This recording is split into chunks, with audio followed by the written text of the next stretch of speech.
Mas o Éder. Sim.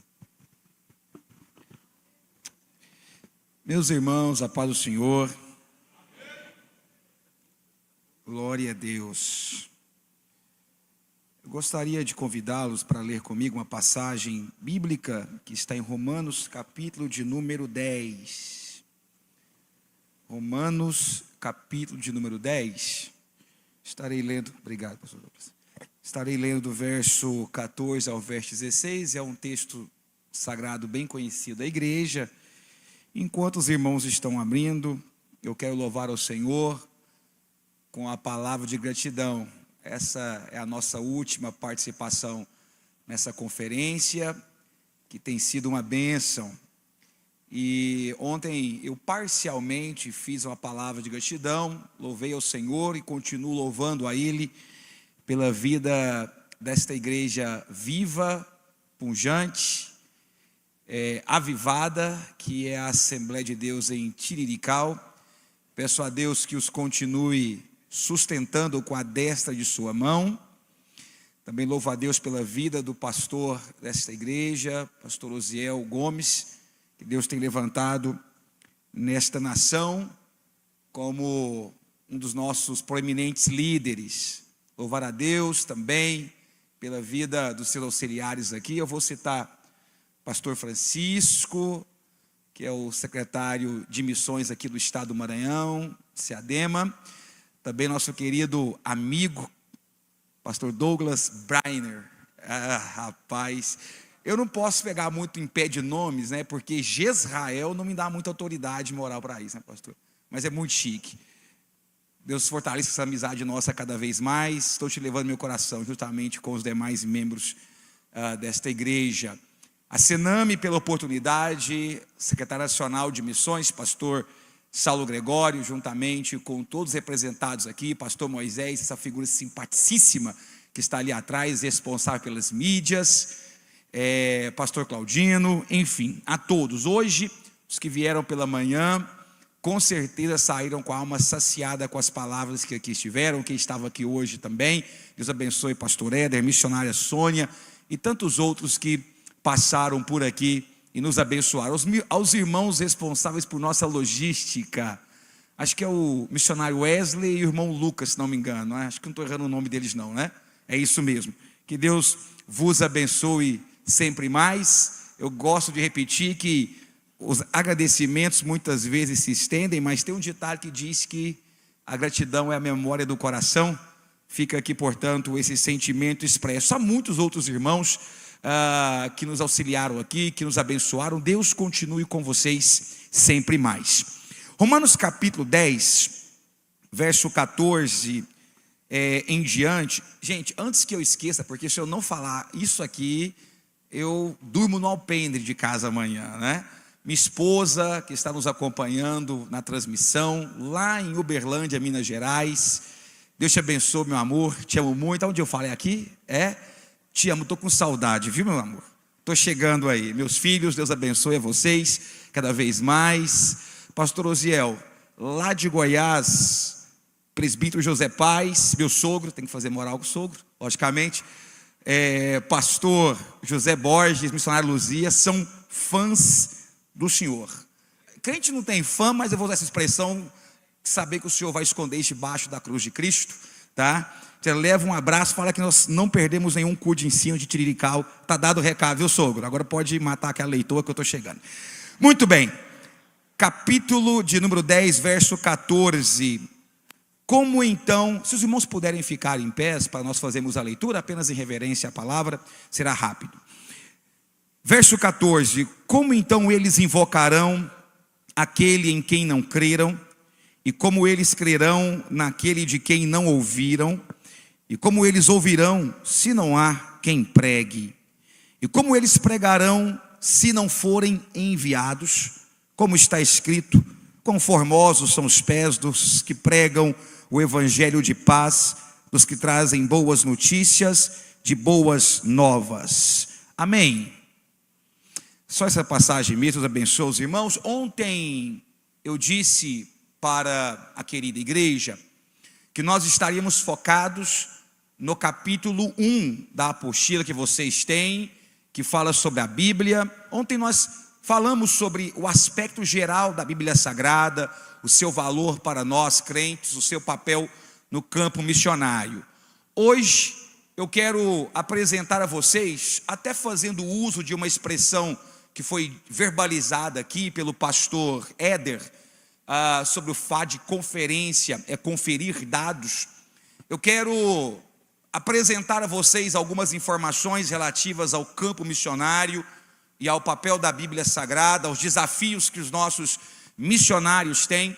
Hoje pela manhã vocês viram testemunhos da missionária Sônia, do pastor Éder, contando a alegria que eles têm no campo ao receber, lá no Nepal, no Afeganistão, no Senegal, uma porção da Bíblia Sagrada. Pois bem, é importante entendermos que a fé verbalizada também é transmitida pela palavra do Senhor. Então, levar a Bíblia Sagrada para os povos da terra significa literalmente estar anunciando a própria voz de Deus para eles. Então, quando nós olhamos para o mapa mundi hoje em dia, se você tivesse um mapa, isso é possível pela internet, tá?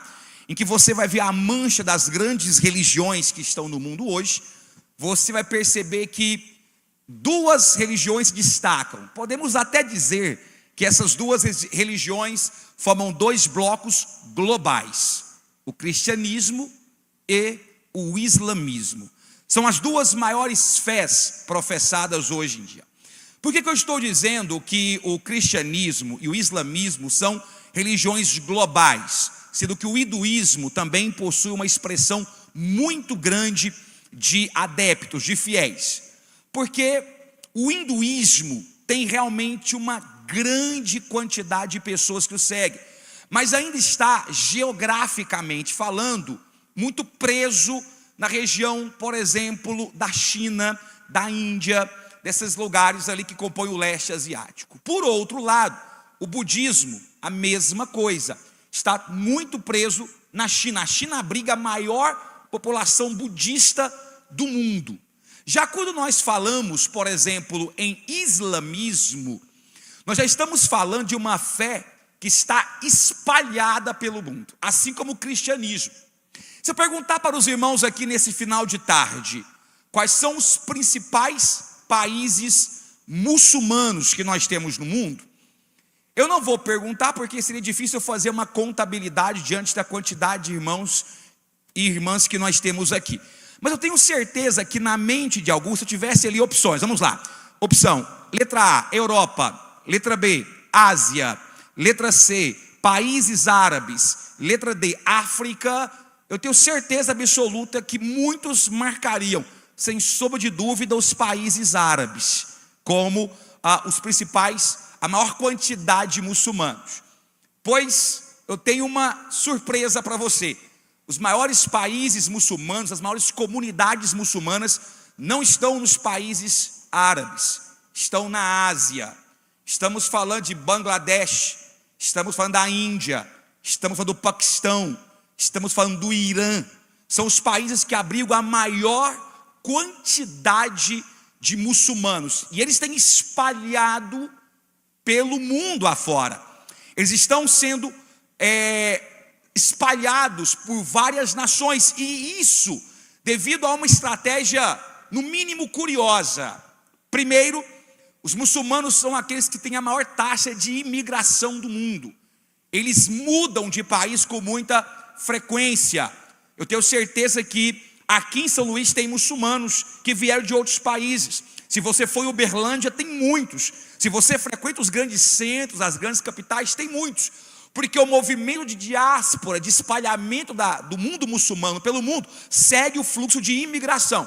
Essa imigração acontece de formas espontâneas, muitas vezes através da exportação do que chamamos de fuga de cérebro, ou seja, pessoas que vão trabalhar em universidades, pessoas que vão para grandes centros, que migram para grandes lugares. Inclusive, se nós pegarmos, por exemplo, o prefeito de Londres, por exemplo, ele é um descendente do mundo árabe, ele é um descendente muçulmano. Então, por exemplo, quando falamos sobre isso, e também tem, obviamente, a imigração não espontânea, que é aquela que acontece através das guerras. Quem estava aqui hoje pela manhã viu fotos colocadas aí pelos missionários da destruição que acontece em guerras civis que ocorrem na África, que ocorrem no Oriente Médio, nos países árabes, e isso espalha essa população pelo mundo. Mas não é só a imigração que faz com que o mundo muçulmano tenha essa característica. Uma segunda característica que nós temos é exatamente a quantidade de filhos, é o crescimento orgânico que os muçulmanos têm. O gerar filhos é uma dádiva divina na mente do muçulmano, isso também está na Bíblia, é uma dádiva comparada com o cristianismo também, mas acredite, dificilmente você verá um filho muçulmano se desviar da fé, dificilmente, porque uma coisa que ele investe é no discipulado em casa. Se tem uma coisa que o muçulmano investe, quem segue o Islã investe, é na formação religiosa dos filhos. Em geral, muçulmanos não terceirizam criação de filhos para a internet. Em geral, muçulmanos, por mais poder aquisitivo que tenham, supervisionam pessoalmente a forma como a fé é absorvida pelos seus filhos. Muito parecido com o cristão, não é verdade? Porque o que tem de crente terceirizando criação de filho, deixando o YouTube Kids educá-los, deixando o próprio YouTube, os animes, os mangás, as séries, os doramas educá-los. Toma aqui, menino, fica quieto, sossega o facho, deixa eu quieto assistir. Dentro da igreja, eu tenho que falar, porque eu sei que às vezes é pegar no pé de alguém aqui, mas é preciso falar. Muitas vezes, na ânsia de querer assistir o culto, o pai pega o celular, saca o celular e toma aí, menino, mexe nesse negócio aí que eu quero ver o culto. E pronto, isso não acontece. Portanto, esse crescimento do mundo muçulmano tem uma explicação, que existem outros fatores, mas eu estou citando pelo menos 2 fatores cruciais que eu estou expondo aqui para vocês. Hoje, qual é a região do mundo onde eles têm entrado com maior incisão? Estamos falando da Europa. E quando eu falo da Europa, me dói muito na alma, devido a alguns detalhes, inclusive históricos, relacionados à Europa. Primeiro, porque vocês sabem que da Europa nasceu o conceito moderno de missão, o movimento dos irmãos morávios, o movimento moraviano. Quando falamos, por exemplo, em Europa, estamos falando da terra de John Wesley, de Jonathan Edwards e tantos outros homens que foram exímios pregadores da palavra de Deus. Homens que trouxeram missões para a América do Norte, inclusive, de onde também veio as missões para o nosso país. Esses lugares hoje estão sendo ocupados por 2 forças contrárias ao cristianismo. 2 forças contrárias ao cristianismo. A primeira força é a força islâmica. E a segunda força é a força ateísta, que eu também quero conversar com vocês aqui nessa tarde. A força islâmica entra, e há testemunho de pastores que foram ali na Secretaria de Missões em Uberlândia e nos contaram pessoalmente que em lugares que antes eram templos cristãos, fecha-se ou abre-se um pub, um bar, ou abre-se um lugar de oração muçulmano. Escute, nós não estamos aqui dizendo ou pregando um discurso xenofóbico, um discurso que vai contra a identidade do povo árabe, ou do povo asiático, ou de quem professa o Islã. Estamos falando para uma igreja que precisa acordar, e não é a igreja de Tirirical, é a igreja cristã do Brasil todo, a igreja evangélica do Brasil todo. Ou estão perdendo espaço para o mundo muçulmano, ou estão perdendo espaço para o movimento ateu. Missões Portas Abertas traz no último relatório dela um detalhe, no mínimo curioso. Há 100 anos atrás, o povo cristão correspondia a aproximadamente 1/3 da população da terra. Há 100 anos atrás, o povo cristão, o cristianismo, e quando eu falo cristianismo, não estou falando do movimento evangélico, eu me refiro a todos aqueles que professam uma fé que se rotulam cristãos. incluindo aí a igreja ortodoxa, o movimento cópita, incluindo aí a igreja evangélica, a apostólica romana, todos estão incluídos nisso aí. Era um terço da população mundial. 100 anos depois, nós somos um pouquinho menos que um terço. O que isso significa? Que há 100 anos o movimento cristão não cresce. Escuta, o movimento cristão não cresce. Pelo contrário, ele teve uma leve diminuída. Por outro lado, a taxa de crescimento muçulmano é quase o dobro do que era 100 anos atrás. E quando eu falo isso aqui, alguém pode se preocupar e dizer, mas é tudo cenário de terra arrasada, não é? É tudo cenário de terra destruída. Calma, porque eu também tenho uma boa notícia. Se nós desvincularmos o termo cristianismo, que ele é adotado por vários tipos de fé, e se nós pensarmos no movimento evangélico, e conceituar movimento evangélico não é fácil. Você perguntar para o evangélico, o que é ser evangélico? Capaz que ele te responde. O que é ser evangélico? É difícil conceituar o que é ser evangélico, mas existem pelo menos 4 pilares que uma fé precisa ter para se dizer evangélica. Anote isso aí porque isso é importante. Isso aqui é uma conferência missionária, tem dados e é bom você ter isso em mãos.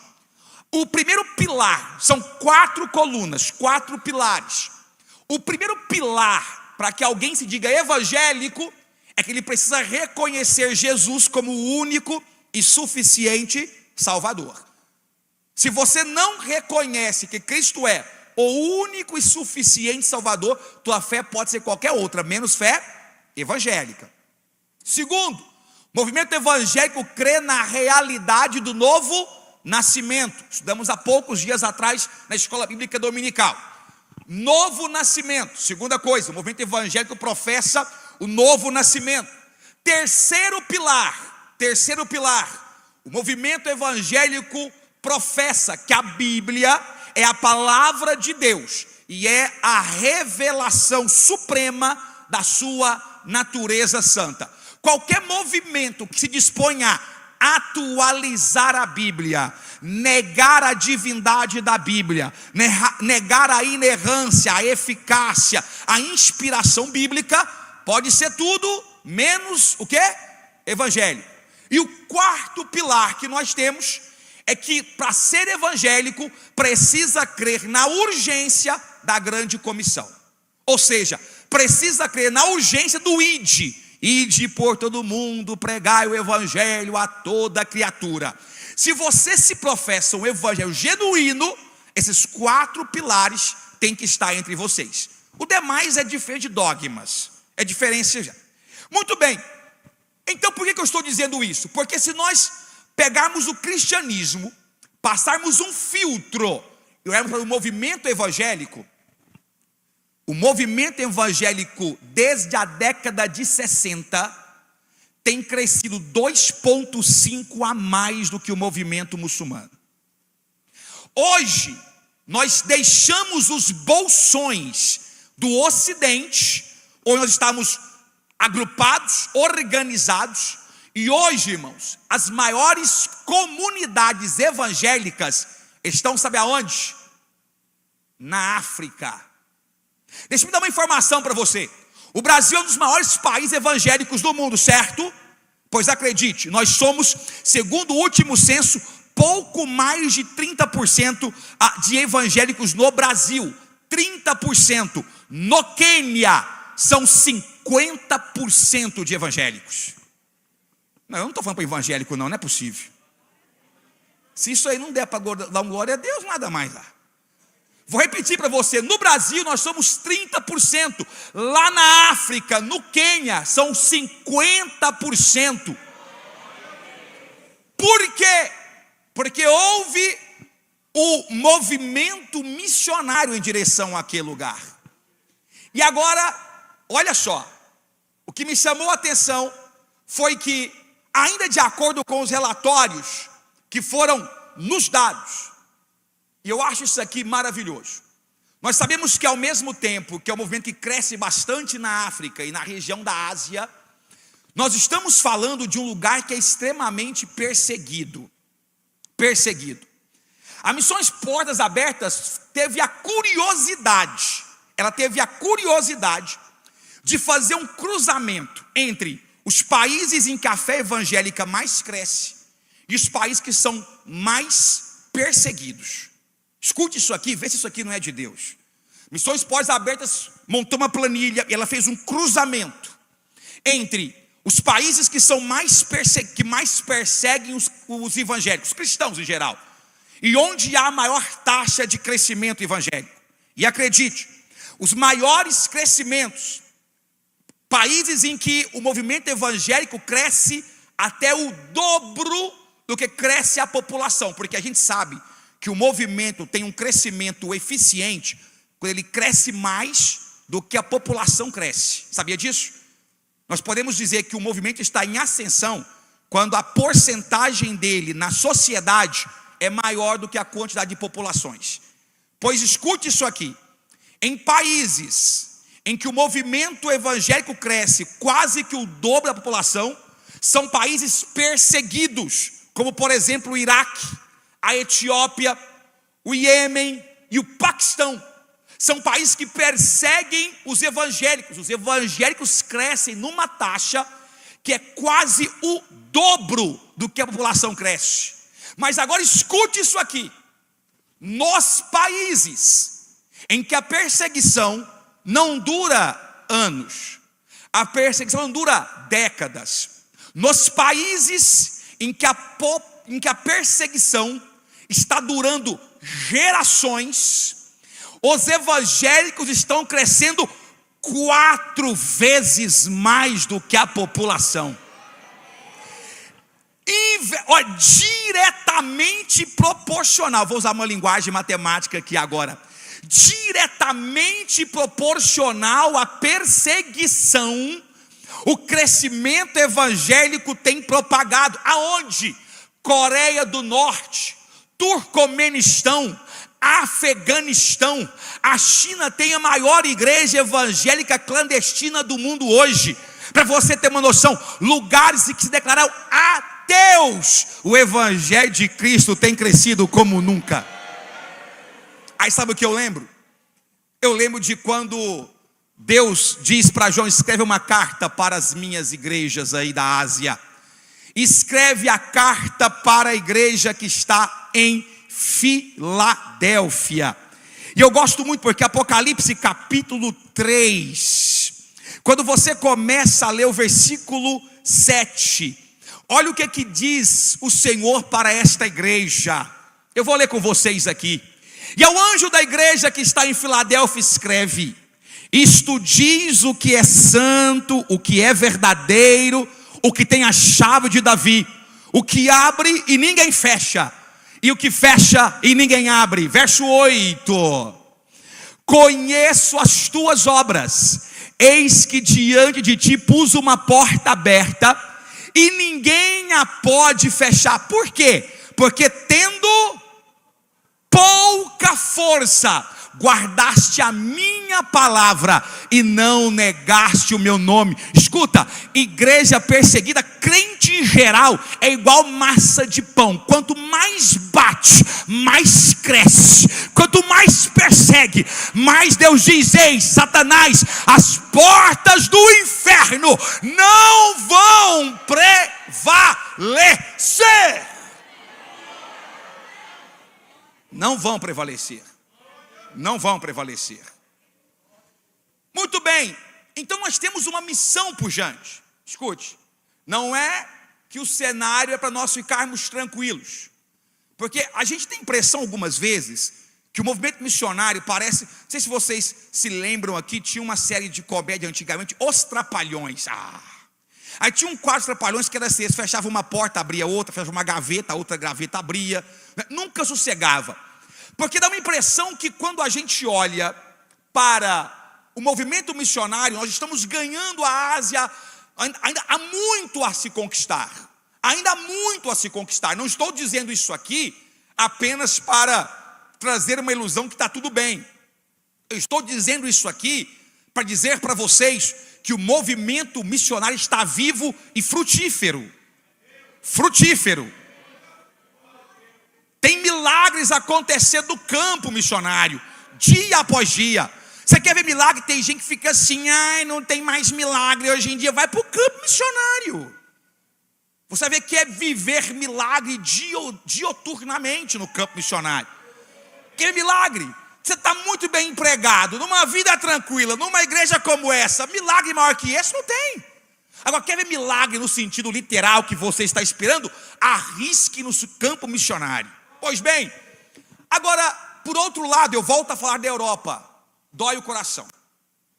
Porque veja, por outro lado, existem países de minoria cristã. E o país que menos tem evangélicos, percentualmente falando, olha essa percentual, 0,01%. Se vocês estão, eu tenho umas fontes aqui que eu posso disponibilizar depois, para não ficar parecendo que é números frutos da minha cabeça. É difícil você fazer uma contabilização de crentes em países perseguidos, porque muitas vezes, para se proteger, eles não falam que são evangélicos, eles não falam que são cristãos. Então é um trabalho muito complicado para as agências missionárias contabilizar. A contabilidade que chega para nós, ela chega através das portas abertas, da MTB, através do projeto Wycliffe, através da missão Kairos, que são projetos que estão ali que vão trazendo para nós esses dados. Agora escute isso aqui, isso é importante para você entender. A Turquia é o país com a menor porcentagem de evangélicos, 0,01%. E sabe por que me dói? Porque a carta de Apocalipse, do capítulo 2 e capítulo 3, em que Cristo dita para João as suas cartas, as 7 igrejas da Ásia Menor estavam aonde? Na Turquia. Eram igrejas vibrantes, eram igrejas pujantes, eram igrejas vivas, tinham os seus defeitos, tinha, mas me diga uma coisa, que igreja que não tem defeito? Só a igreja triunfante, só, porque o sentido amplo de igreja aqui na terra, a gente sabe que tem defeito. Pois bem, se vocês visitarem a Turquia hoje, é um país que praticamente não tem evangélicos, e daquelas igrejas só sobraram algumas ruínas. Eu estava me questionando esses dias atrás, me perguntando, se Cristo não voltar em 1000 anos, se é que gastará 1000 anos, será que olharemos para a Europa, e nós veremos a Europa com o cenário que hoje olhamos para a Turquia? Um lugar que foi berço de avivamentos, mas que perdeu esse cristianismo. Estamos falando de uma nação que os especialistas, de um continente, que os especialistas dizem que vive o momento pós-cristianismo, pós-cristão, porque elegeram para si 2 deuses, o dinheiro e a ciência, e daqui a pouco eu vou falar sobre eles. Então nós temos ainda muitos desafios a alcançar, muita igreja para restaurar. Se você visitar a igreja de John Wesley, está lá a igreja, tem uma estátua construída lá, com ele segurando uma Bíblia, quem já foi lá já deve ter visto, e uma frase escrita embaixo, "The world is my parish", o mundo é a minha paróquia, tradicional frase atribuída a ele. Porque John Wesley dizia, eu não posso ficar preso entre 4 paredes, eu tenho que pregar em praças públicas, eu tenho que fazer missões. Hoje a terra de John Wesley recebe missionários, portanto conferências como essa são um despertamento para vocês. Quais são os desafios que nós temos hoje? Quais são os desafios que nós enfrentamos, além, claro, do mundo muçulmano, do mundo hindu, do mundo budista, do mundo janaísta que está por aí? O que mais nos reserva? Vamos lá. Eu falei que eu ia dizer da Bíblia, não falei? Pois bem, o desafio da Bíblia em relação a alguns povos não alcançados, ele é um pouco diferente. Hoje de manhã, o pastor Éder rapidamente citou os chamados PNAs, povos não alcançados. Povos, ao pé da letra, são comunidades que criam laços entre si de forma genética e de forma social, através da língua, através dos costumes, da cultura, eles formam laços entre si, laços que eles compartilham. Esses laços são importantes, porque eles criam um senso de comunidade entre as pessoas, mas ao mesmo tempo eles servem como barreira. O que é um povo não alcançado? Em tese, um povo não alcançado, ele vai ter entre menos de 5% de cristãos, menos de 5% cristãos, e não tem uma comunidade evangélica natural. Vou usar uma expressão do pastor Francisco, autóctone. Não tem um grupo de evangélicos da própria região. Depende de pessoas de fora para estarem ali. Esses povos não alcançados têm duas dificuldades. Na verdade, são 3 dificuldades. 3. Preste atenção para fazer a canetinha trabalhar, hein? Trabalhar. São 3 dificuldades básicas que nós temos hoje para chegar aos povos não alcançados. A primeira delas é a barreira geográfica, porque grande parte deles são povos são povos isolados. Ou seja, nós temos tribos aqui na Amazônia selvagem que estão isoladas, praticamente isoladas do contato humano. Difícil de acessá-las, difícil de encontrá-las. Existem povos na Ásia Central, ainda povos no Afeganistão, por exemplo, que devido à sua condição de idioma mesmo, não interagem com ninguém. Então a primeira barreira é a barreira geográfica, a dificuldade de acessá-los. Você quer ver um povo não alcançado que quase não é citado? As tribos inuits lá da Groenlândia. E na Groenlândia, isso aqui é impressionante. Na Groenlândia, irmãos, Groenlândia, terra do gelo, Iceland, lá em cima, hemisfério norte. Na Groenlândia acontece uma coisa interessante. Se você ganhar uma alma para Jesus, sua igreja dobra. Porque normalmente os lugares que tem evangélico, tem só um evangélico. Então se você quer ir para uma obra missionária e quer dobrar a sua igreja, é só ir para a Groenlândia. Ganhou uma, dobrou. É por isso que lá acontece um fato curioso. É onde tem a maior taxa de crescimento da igreja. Mas é claro, vai dobrar mesmo. É um, ganha mais um, vira 2. Dobrou. Mas os inuits são difíceis de serem acessados, difíceis de serem alcançados lá. Então a primeira barreira que nós temos é exatamente a chamada barreira geográfica. A segunda barreira que nós temos é a barreira do idioma. Essa aqui eu quero que os irmãos prestem bem atenção para entender. Nós temos hoje no mundo, preste atenção nessa informação, mais do que vocês já estão prestando, tá? Porque eu sei que os irmãos estão olhando aqui atentamente, isso é muito bom, mas a gente que é professor tem esse cacuete para chamar a atenção de vocês. Escute isso: 7.375 línguas no mundo hoje. É muito difícil determinar com precisão quantas línguas existem no mundo hoje. Muito difícil. Mas pega esse número porque é o mais próximo que nós temos. Aproximadamente 7.300 línguas, idiomas, envolvendo algumas coisas. Dessas línguas existem as suas variâncias, que são seus dialetos. Eu me engastei, irmão, tentando descobrir quantos dialetos tem no mundo. Não existe linguista capaz de falar quantos. Porque são muitos, porque às vezes uma família pequena tem o seu próprio dialeto. Para ser classificado como dialeto, basta que haja comunicação inteligível entre as pessoas. Então se 10 pessoas ali conseguem conversar entre si numa variância daquela língua, já é um dialeto. Já é um dialeto. Agora, dessas 7.300, arredondando, tá? Dessas 7.300 línguas que existem no mundo hoje, sabe quantas tem a Bíblia completa traduzida? Eu não vou chutar não, eu vou falar. Vamos lá. Quem acha que é mais de... são 7.300. Quem acha que é mais de 3.000? Quem acha que é mais de 2.000? Quem acha... são 7.300 línguas, gente. Vocês estão com falta de fé demais. Quem acha que é mais de 1.000? Quem acha que é menos de 1.000? Esse povo aqui é esperto. Quem não levantou a mão não acha nada, né? Vou nem arriscar não sei nada desse negócio. Queridos, a Bíblia completa, ela está traduzida em 719 línguas apenas. 10 vezes menos do que a quantidade de línguas que existe no mundo. Para melhorar o quadro, se você pegar só o Novo Testamento, aproximadamente 1.600 línguas tem o Novo Testamento traduzido. Aproximadamente 1.600 línguas tem todo o Novo Testamento traduzido. Pelo menos um livro, sem ser completo, só um livro, só uma porção.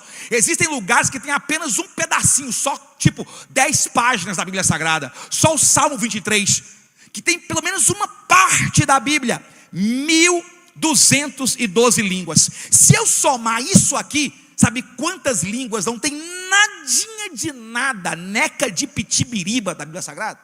Sabe quantas? 3.850 línguas. Não. 3.850 línguas não tem nada da Bíblia em sua língua original. Esses povos só recebem o Evangelho de forma oral. Quando recebem? A tradução é tão difícil que a casa John Wycliffe, ou a associação John Wycliffe, que é a maior associação que nós temos hoje de tradução da Bíblia Sagrada, fez um pedido de socorro.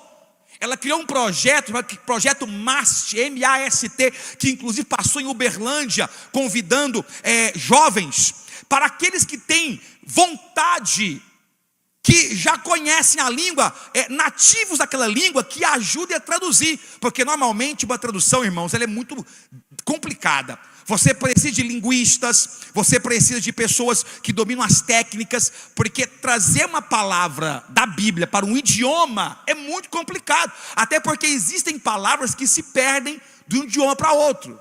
A gente tem exemplos clássicos disso. Caso, por exemplo, a gente sabe demais que não tem a palavra saudade no espanhol, não é? Que sempre falam. Então, essa questão vai mudando.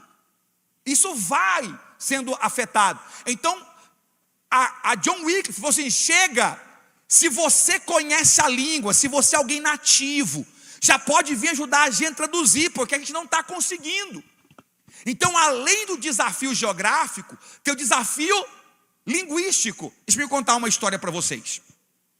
Dessas línguas que eu estou falando, uma grande parte delas são ágrafas. O que é uma língua ágrafa? Preste atenção, gente. Isso aqui é uma coisa que você precisa internalizar no seu coração. Uma língua ágrafa é uma língua que ela não tem escrita. Ela só é oral. Ela não tem grafia. Ela não tem um letramento. Resultado, quando você vai traduzir a Bíblia, além de você ter que traduzir, você precisa criar um código para essa língua. Pensa, existem línguas que são guturais, línguas atônicas. Então tudo isso tem que ser colocado, pastor. O que acontece? Eu me lembrei aqui de um missionário que foi em Uberlândia há um tempo atrás, há bastante tempo. Eu era jovenzinho, eu ainda sou jovem, mas eu era mais jovem. E ele esteve lá para conversar conosco. Ele contou uma história que me impressionou muito. Ele disse que certa vez eles estavam traduzindo, eles estavam visitando uma tribo africana, e essa tribo não tinha a Bíblia no seu idioma. E ele enfrentou um problema, porque uma das palavras que faltava nesse idioma era a palavra perdão. Agora, você já imagina o que é pregar Jesus sem ter a palavra perdão? Me explica como? Porque se falar de Cristo é falar da obra redentora de Jesus. Me explica como? Ele falou, meu Deus, e agora? E ele começou a orar, porque ele estava travado. Não tinha como ele falar para aquele povo de forma plena do Evangelho de Cristo, sem ter a palavra perdão. Então, certa vez, ele presenciou uma coisa interessante. Ele estava na aldeia quando chegou um grupo de, eu vou usar uma linguagem bem ocidental, um grupo de policiais, de soldados, de guardas, e prenderam um membro da tribo que tinha cometido um delito. Não tinha matado ninguém, era um delito ali severo, mas não era um delito que deveria colocá-lo numa prisão. Então levaram aquele homem que havia cometido um delito para os anciãos daquela região. Os anciãos conversaram entre si e o missionário só acompanhando, pastor Cláudio, só acompanhando de longe o que está acontecendo. Os anciãos se reuniram e falaram assim, olha, a sua penalidade é ficar 3 meses sem falar com ninguém. Se você falar com alguém ou alguém falar com você, você será morto. É uma penalidade muito estranha para os padrões ocidentais. E eu tenho certeza que muita gente estaria enrolado com uma pena dessa. Não, me prende, por favor, senão eu vou morrer. Eu não dou conta, não.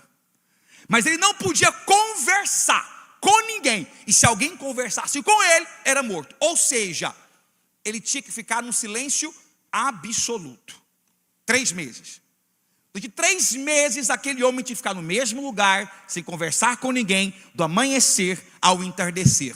À noite ele podia ir para sua casa, mas ninguém poderia conversar com ele. A família tinha que sair da casa, tinha que ir para outro lugar. Ok. Depois de 3 meses, trouxeram aquele homem. A pena estava paga, certo? 3 meses, trouxeram ele. E aí o ancião mandou um membro da tribo encher uma cabaça com água. Aí o membro foi lá, encheu a cabaça com água. Tinha uma pedra no meio da aldeia.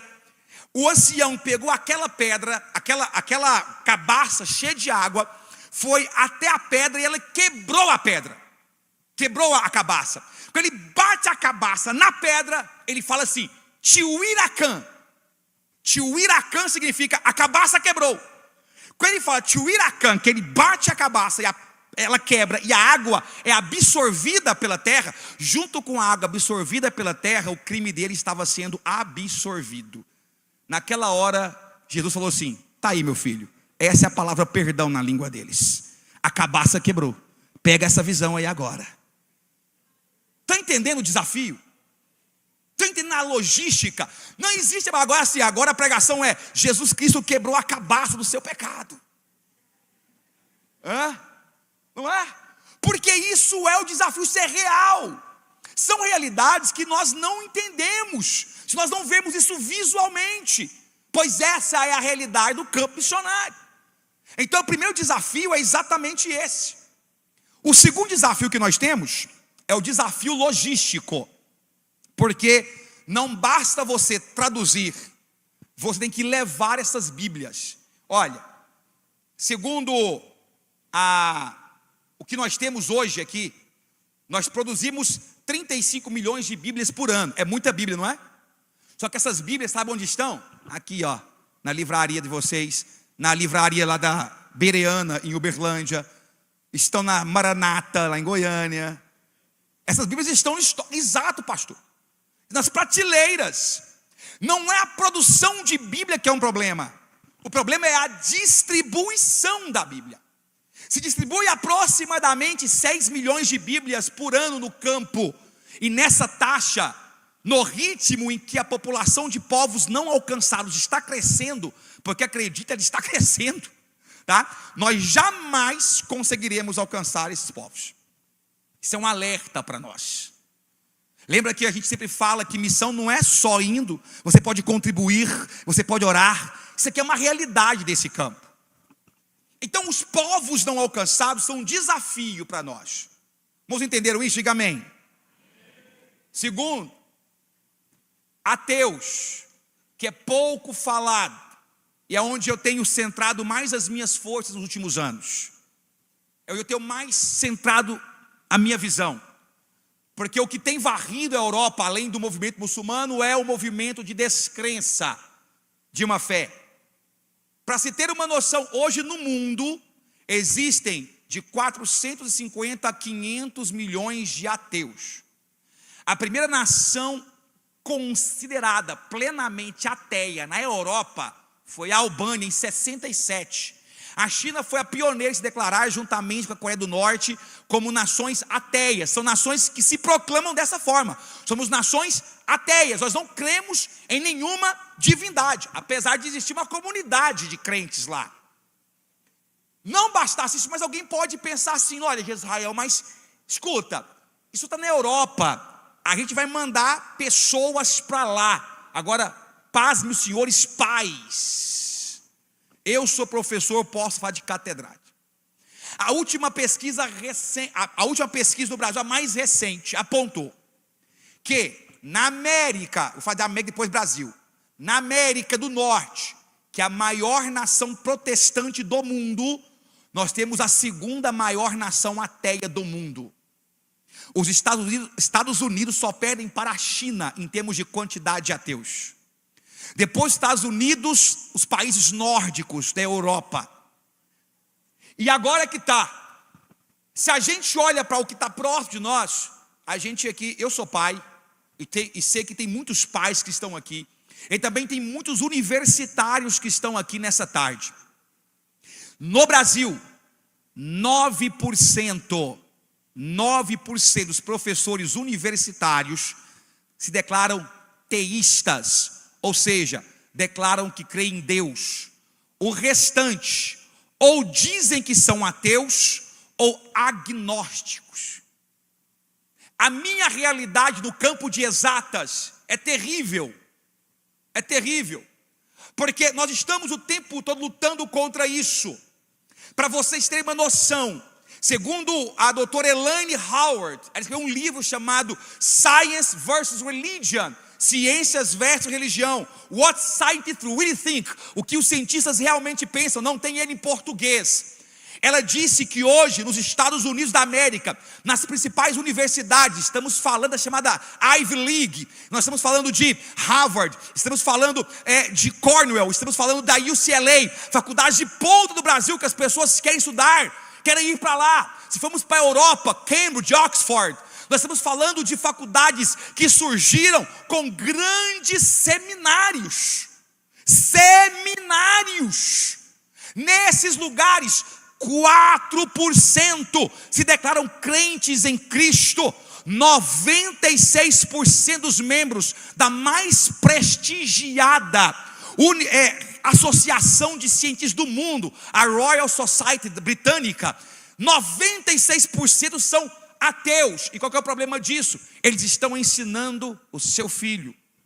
Ou você acha que o índice de jovens que se desviam nas universidades é fruto do acaso, ou pura militância partidária? Nós temos essa mania de achar que é pura militância partidária. Irmão, é muito mais sério do que você imagina. Só tem uma coisa: existe algo que incomoda os cientistas. O que é que incomoda estes homens? O que é que incomoda estes homens?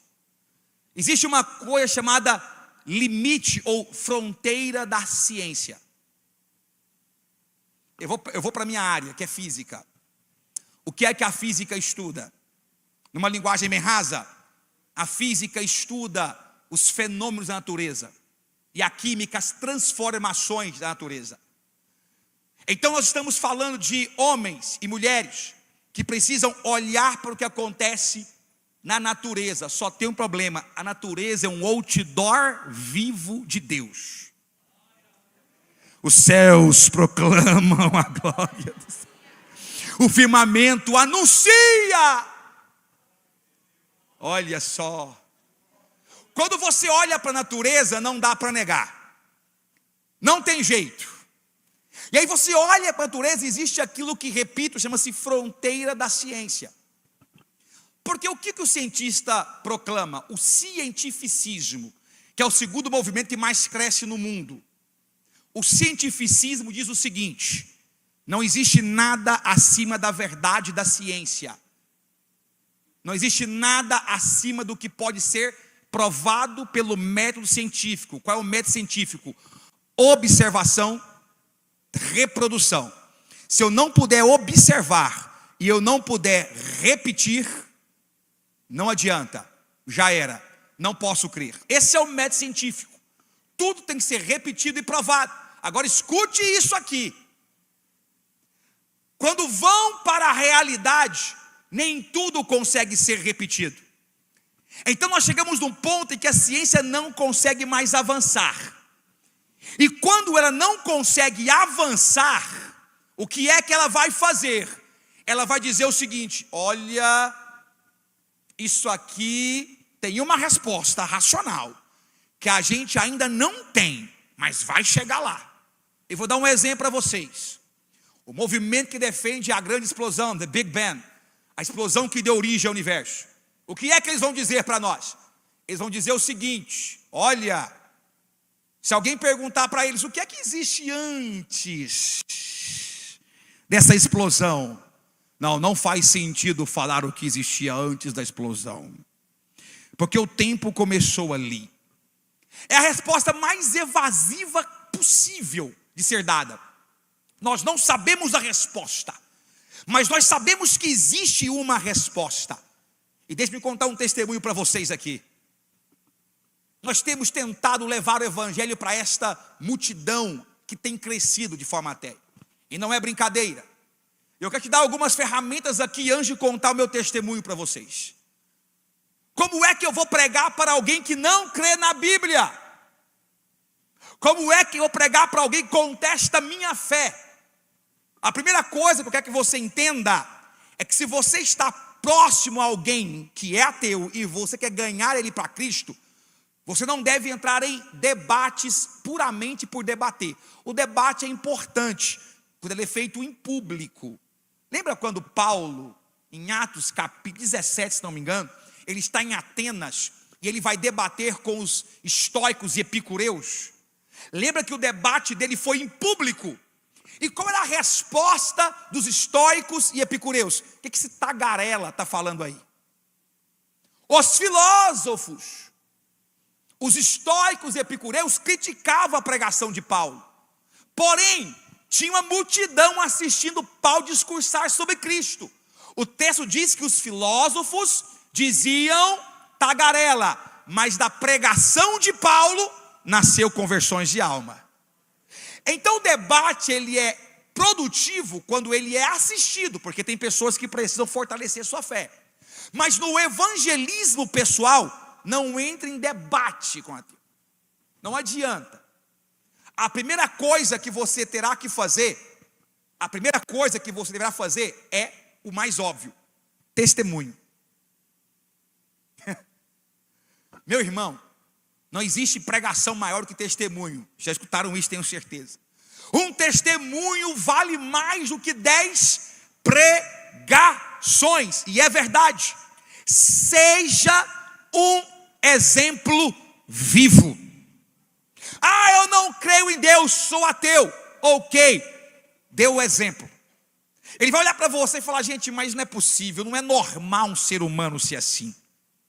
Eu conheci aquele cidadão no passado, carninha de unha, sujeito ruim, mulher ruim, mas olha como é que está agora, foi transformado. Isso não é normal, porque a psicologia, a sociologia, a filosofia do comportamento tem um limite para entender a mudança de um comportamento do homem, mas tem mudança que só Jesus faz, só Deus faz. É milagre, tem fruto de milagre aqui nesse lugar, nessa noite. Tem gente aqui que o mundo olhava, torcia o nariz. Tem irmão e irmã aqui que não servia nem para entrar por aquela porta, mas hoje é obreiro na casa do Senhor, está aqui na conferência aprendendo a ganhar almas para Jesus. É milagre. Milagre. Seu exemplo vivo é o milagre de Cristo. Use razão e lógica. Estude razão e lógica. Leia grandes livros. Esteja preparado para conversar com estes homens como Paulo estava. Ei, você universitário que está me ouvindo pela internet, que está aqui nessa tarde, você que está aí, para de ficar songamonga, como é que a gente diz, né? Parado aí. Ele é ateu, que legal. Para com isso. Não deixe acontecer. Use a razão e a lógica, como eu vou mostrar aqui para vocês agora, para enfrentá-los, assim como Paulo fez. Porque Paulo, quando foi pregar sobre Cristo, ele pegou a própria filosofia daqueles homens e o quê? Os torceu, digamos assim. Os confrontou com a sua própria razão, com a sua própria fé. Terceiro item: compartilhe sua experiência pessoal. Fale de Cristo. Aqui é ditado velho brasileiro que a gente gosta: água mole em pedra dura. Oh, meu Deus. Não é provérbio de Salomão não, viu, gente? Mas é uma verdade. Compartilhe sua experiência pessoal. Eu me lembro aqui agora, para encerrar, porque eu vou caminhar para o final agora. Quando eu estava cursando física na Universidade Federal de Uberlândia, eu fui fazer uma disciplina chamada termodinâmica clássica. Ah, beleza. Isso é uma coisa boa. Oh, Deus. E o meu professor, ele era eu não lembro mais se era peruano ou chileno, ele falava portunhol, misturava. Era uma beleza, aquele negócio cheio de quadro, de equação e portunhol no quadro. E era ateu, muito ateu, muito ateu. E durante muito tempo, eu vi, dia após dia, aula após aula, abrir aquele livro de termodinâmica. E depois de dar sua aula, ele parava e dizia: não é fé, é ciência. Toda a aula, era o mote dele. Não é fé, é ciência. E ele usava um livro, que eu até anotei a referência aqui para quem tiver dúvidas. Fundamento de Termodinâmica Clássica, editora Edgar Blancher, 4ª edição. Ele abria o livro, enchia o cálculo, terminava a aula. Não é fé, é ciência. Não é fé, é razão. E aquilo foi me agilizando. Foi me deixando nervoso aquele negócio. E eu ficava sem jeito de debater, porque era final de aula, e eu não queria confrontá-la, afinal de contas eu tinha que passar na matéria também, né? E eu pensava, o que eu vou fazer? Uma das últimas matérias que eu vi com ele, porque a matéria é dividida em 2 partes, era um assunto chamado entropia. Alguns irmãos aqui talvez já tenham ouvido falar dessa palavra, ela é bastante divulgada.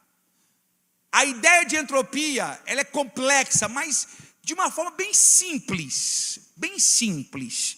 O irmão já viu algum ovo quebrado se remontar sozinho? Não? Já viu algum papel queimado deixar de ser queimado sozinho? Não? Não tem como, né? Uma vez que ocorre a transformação, já era. Por que isso acontece? Nós dizemos que o nosso universo, ele caminha de princípios de organização para princípios de desorganização. Você nunca vai ver ninguém ficar novo, vai ver ficar velho. Desorganização. Isso é uma ideia de entropia. E no final do capítulo, última aula, eu peguei o livro e estou lendo, já esperando. Parece que Jeová olhou do céu e falou assim: meu filho, é o último capítulo, fica tranquilo, espera, é o último capítulo que vai te dar a chance de falar. E ele enchendo o quadro, ele falou assim: Jezrael, imagina, o meu nome já é difícil, imagina o espanhol falando. Jezrael, lê o comentário final. O título era Implicações Filosóficas da Entropia. Eu pus aqui para vocês. Eu vou ler um pedaço aqui. Algumas partes não vão fazer mínimo sentido, mas pega o que vai ser importante. O texto dizia assim: o comentário final a ser feito é que a segunda lei da termodinâmica e o princípio do aumento de entropia não explicam todo o universo e, portanto, tem implicações filosóficas. É possível explicar o universo através da segunda lei da termodinâmica? Será que existem forças desconhecidas que governam o universo? Será que existe uma criação ao qual está associada a diminuição de entropia? Eu já comecei a arrepiar. Eu já comecei a ficar, e eu lendo, e eu sou pentecostal. Ah, se sou daquele genuíno. E aí eu comecei, se a segunda lei é válida para o universo, e nós cientistas, é claro, não sabemos, na outra extremidade da escala, o que explica a nossa formação. Ou, em outras palavras, a ciência se pergunta, qual é o futuro do mundo natural que conhecemos? E aí ele responde, último parágrafo: obviamente, nós não temos respostas para as perguntas sobre a vida e sobre todo o universo. Entretanto, entendemos como homens da ciência que o universo é a descrição de um trabalho supremo, anterior, eterno, perfeito, de um Criador, que assim como criou possui a resposta para o destino do homem e do universo. Eu levantei e disse: não é ciência, é Deus. Toma essa, professor. É o seu livro que está dizendo. Não sou eu, seu aluno. É o seu livro texto. Ele pegava aquilo, girava para lá, girava para cá. E eu falei: professor, deixa eu ler para o senhor uma passagem da Bíblia que está em Romanos capítulo 11, verso 33 ao verso 36. Romanos 11, pode colocar aí. Romanos 11, 33 a 36. Ó profundidade das riquezas, tanto de sabedoria como de conhecimento de Deus. Quão insondáveis são os seus juízos, quão inescrutáveis os seus caminhos. Verso 34, porque quem compreendeu a mente do Senhor? Quem foi seu conselheiro? Verso 35, por favor. Ou quem lhe deu primeiro a ele, para que lhe seja recompensado? Eu vou para o 36 para adorar, porque dele, e por ele, e para ele, são todas as coisas. Levanta a mão para adorar. A ele a glória, pois eternamente. Amém, amém, amém.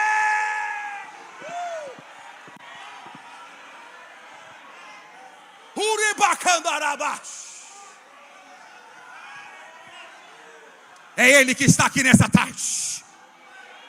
É Ele que está soprando sobre nós aqui nessa tarde. O supremo Criador que sustenta o mundo com a destra da sua mão. Ele não pode ser colocado num tubo de ensaio. Não pode ser dissecado pelas mãos de um cientista. Não pode ser analisado por um psiquiatra. Ele é eterno, Ele é imutável. Ele é onipotente, Ele é onisciente. Ele é a raiz de Davi. Ele é o rebento de Jessé. Ele é.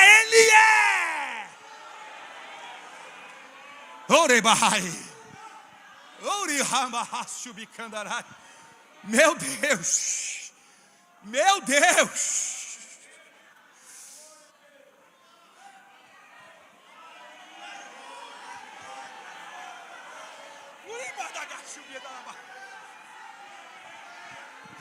Ele merece toda a honra e toda a glória nessa tarde.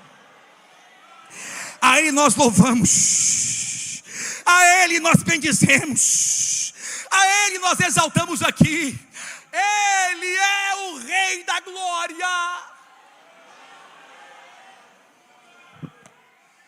Uremandagai.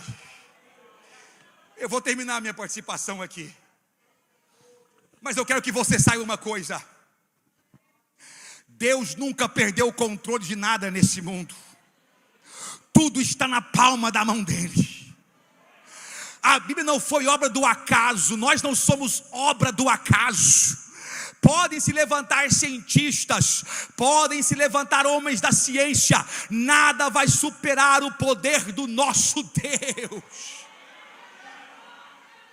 É por isso que eu sempre falo: deixa o óleo da justiça, deixa a unção de Deus molhar teu conhecimento teórico, molhar teu conhecimento teológico, molhar teu conhecimento técnico, porque quando o poder de Deus tocar, pastor Éder disse aqui, e eu fiquei pensando: quer seminário melhor, pastor Ziel, do que ficar andando com Cristo 3 anos e meio? Não tem faculdade de teologia que se compara com aquilo que os apóstolos aprenderam. Mas no final Jesus disse: desçam para Jerusalém, até que do alto sejais revestidos de poder. Nós precisamos de poder para pregar, para cantar, para dar palestra, para montar conferências, poder para ganhar almas. Você pode ficar em pé comigo aqui nessa tarde? Aleluia, aleluia. Meu Deus, meu Deus.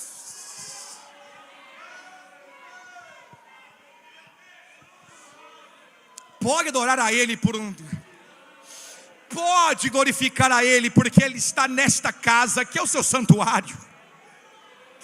lugar da habitação do Altíssimo. Aleluia, aleluia. Eu espero.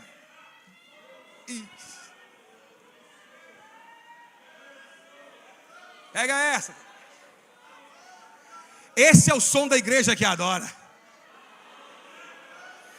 Esse é o som da igreja que glorifica, lavada e remida no sangue do Cordeiro. Maranata, Jesus, ora vem, ora vem, ora vem, ora vem.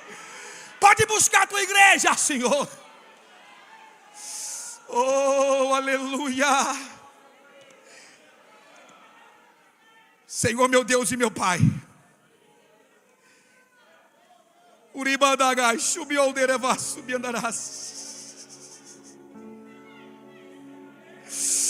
Mas eu não sei o porquê, mas Deus está me intimidando aqui, me tocando. Aleluia. Tem pessoas aqui que precisam dar voz ao seu chamado missionário. Nós não fizemos isso aqui ainda, e eu vou pedir permissão para o meu finalzinho aqui, pastor Claudino, bem rápido. Eu quero convidar você que quer ser um instrumento de Deus para ganhar almas. Não precisa ser apenas transculturais, seu professor da universidade, o seu colega de trabalho. Você talvez olha para você e diz assim: Deus, eu não consigo, eu não tenho capacidade, eu não consigo verbalizar. Não deixe isso te afastar do seu chamado. O ID é para todos. Se você puder vir aqui, eu vou orar por você e é bem rápido. Você que quer ser um instrumento de Deus para ganhar almas para Cristo. Você quer ser instrumento de Deus para evangelizar, para cumprir o ID de Cristo. Deus quer te tocar aqui de uma forma especial nessa tarde. Na minha despedida deste evento eu quero fazer essa oração aqui. Aleluia, aleluia. Oh meu Deus.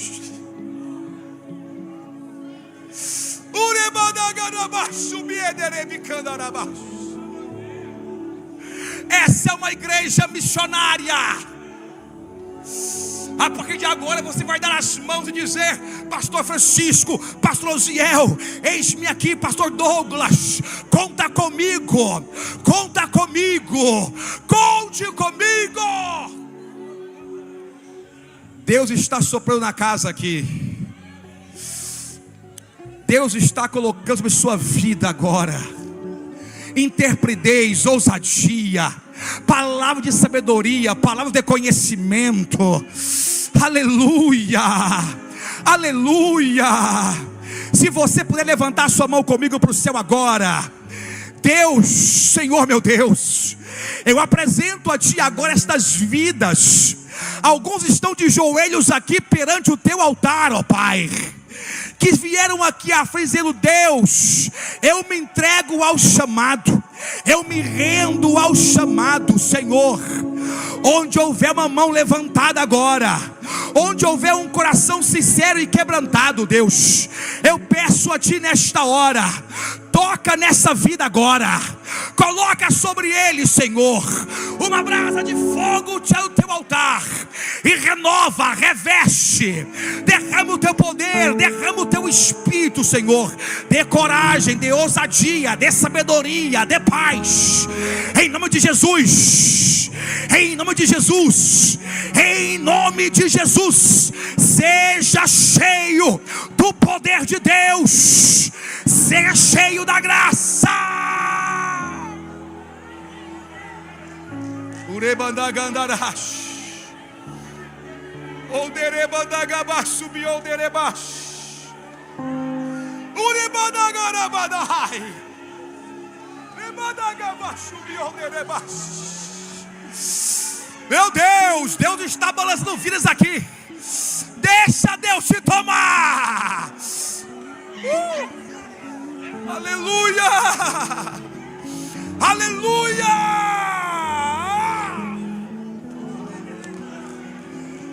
Senhor, obrigado pelas vidas que vieram aqui à frente.